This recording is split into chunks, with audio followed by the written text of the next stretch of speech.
Pripyat. On April 27, 1986, Soviet officials gave the roughly 49,000 residents of Pripyat 2 hours to pack one bag and leave. They were told they would be back in 3 days. Most of them never returned. The night before, Reactor 4 at the Chernobyl nuclear power plant had exploded, releasing 400 times more radioactive material than the atomic bomb dropped on Hiroshima. Pripyat was only 3 kilometers away, close enough that residents had spent the previous day watching the reactor glow from their balconies, assuming it was a routine fire. Families left food on tables. Children left toys on floors. The amusement park in the city center was scheduled to open on May 1st. Officials briefly opened it on the morning of the evacuation to keep residents calm. The Ferris wheel carried passengers for the first and last time that morning. It has been standing in an empty field for almost 40 years. Despite the zone remaining dangerous for thousands of years, Pripyat is now one of Ukraine's most visited tourist destinations.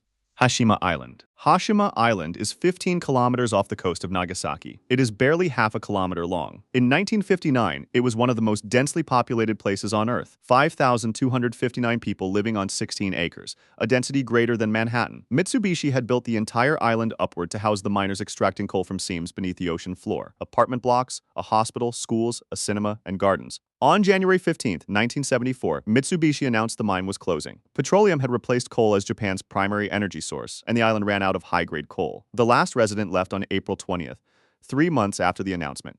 Everything stayed behind. You may have seen Hashima without knowing it.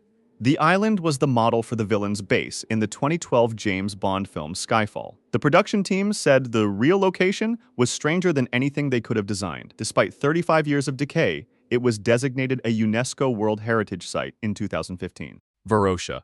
In the early 1970s, Varosha was one of the finest beach resorts in the Mediterranean. Its hotels had hosted Elizabeth Taylor, Richard Burton, and Brigitte Bardot. Its population was around 39,000. Nearly 700,000 tourists visit every year. In August 1974, Turkish military forces advanced on Famagusta, another city in Cyprus. The residents fled in panic, expecting to return after the conflict ended. The opposite happened. Turkish forces fenced the entire district with barbed wire and declared it a military zone. The hotels froze exactly as they were, and cars were abandoned on the streets, rusting into the ground. A construction crane still towers over an unfinished hotel. The operator ran with everyone else. Despite 50 years of international condemnation and failed United Nations resolutions, Varosha remains largely sealed.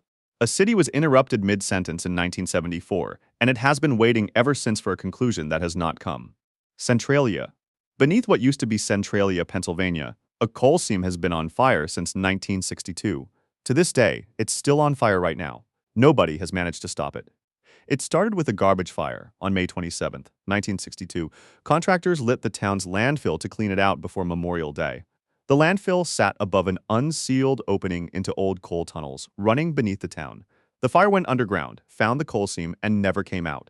8 separate attempts to extinguish it failed. The turning point came on Valentine's Day, 1981. 12-year-old Todd Domboski was walking through his grandmother's backyard when the ground collapsed beneath him. The sinkhole was 4 feet wide and 150 feet deep, with steam and carbon monoxide rising from below. His cousin pulled him out. Analysis confirmed that a few more minutes inside would have killed him. Pennsylvania condemned the town. The zip code was revoked in 2002. Fewer than 5 people remain. The fire now burns across 400 acres of tunnels, at depths up to 300 feet. Geologists estimate it could continue for another 250 years. The town is gone, but the fire is not. Ordos. In 2004, the Chinese government built a city for 1 million people in the middle of the Mongolian grasslands. Everything was built. High-rise towers, an opera house, a museum, a sports center. It was called Kangbashi. When it was finished, roughly 20,000 to 30,000 people lived there. Several things had gone wrong simultaneously. Apartments were purchased mainly as investments by people with no intention of living in them. Prices rose faster than ordinary workers could afford. The infrastructure existed. The city existed. The population did not. It became deserted, with its empty plazas and deserted 6-lane highways. Kangbashi became the symbol for China's ghost city problem. Despite being ghosted for over a decade, Kangbashi has slowly filled in. By 2024, the population had reached around 130,000, not the million it was built for, but no longer empty. A city designed for 1 million people, occupied by 130,000 and still growing.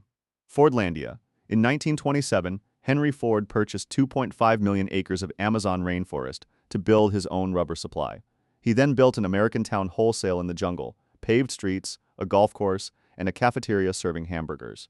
His personal rules applied in full: no alcohol, no tobacco, No Brazilian music. It fell apart almost immediately. Ford tried to mass-produce rubber by planting trees dangerously close together, which immediately triggered a catastrophic fungus called leaf blight that wiped out the crops.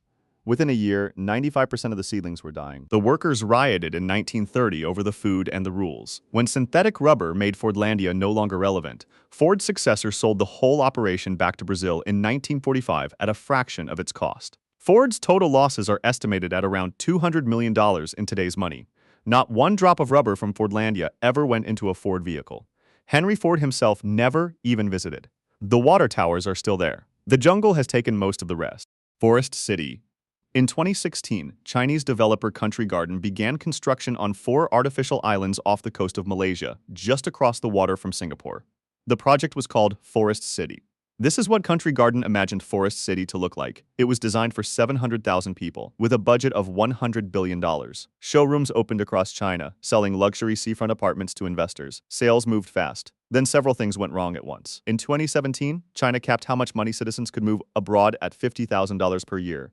The primary buyer market was gone overnight. Malaysia's government changed in 2018 and publicly criticized the development. COVID shut construction down. Country Garden collapsed under $190 billion in liabilities. By 2024, Forest City had infrastructure for hundreds of thousands. Between 2,000 and 9,000 people actually lived there. Despite being designated in 2023 to attract international business, Forest City remains largely empty. It is the most expensive ghost city ever built, a $100 billion development housing somewhere close to the population of a small village. Agdam. Most people have never heard of Agdam. Before 1993, it was a city of roughly 100,000 people in western Azerbaijan. In July 1993, Armenian forces captured it after weeks of shelling. What happened next is what makes Agdam different from every other city on this list. The buildings were stripped brick by brick and the city was eradicated. What had been a city of 100,000 became something that looked like an archaeological ruin. One structure survived, the mosque, built in the 1860s, still standing alone in the middle of what used to be the center.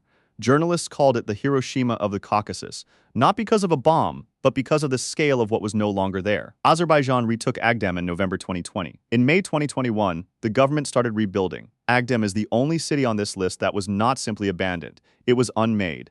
And it may be the only one with a genuine chance of coming back.